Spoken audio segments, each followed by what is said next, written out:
सुनाए सनम कब छोड़ न जइहा अपनाए ह दीवानी के।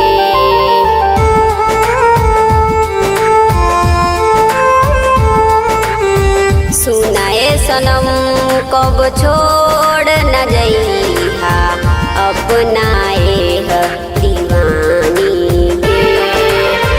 हर पल अखिया के सोझा तू रखिहा, हर पल अखिया के सोझा तू रखिहा। राजा बनी एह रानी के। सुनाए सनम कब छोड़ न जइहा अपनाए ह दीवानी के।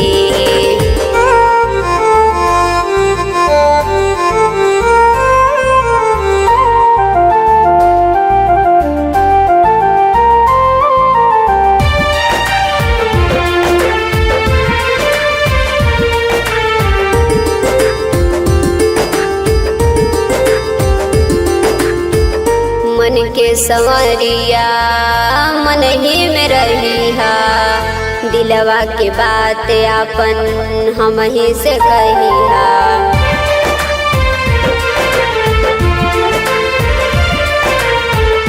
मन के संवरिया मन ही में रहिहा, दिलवा के बात आपन हम ही से कहिहा।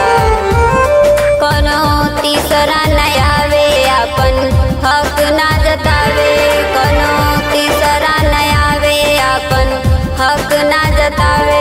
सुना याद रखिए अपन कहानी के। सुनाए सनम कब छोड़ न जइहा अपनाए ह दीवानी के।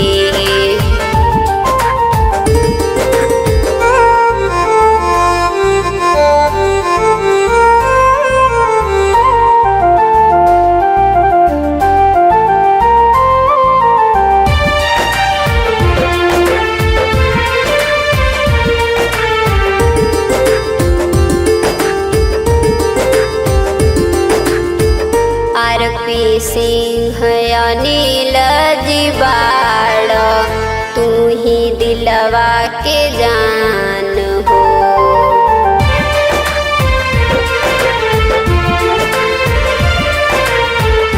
बाटे यकीन सब पूरा करबा दिलवा के अरमान हो।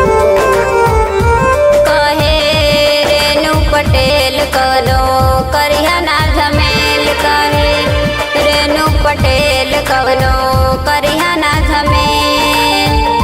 प्यार के पूजा करिहा ईश्वर तुमानी के।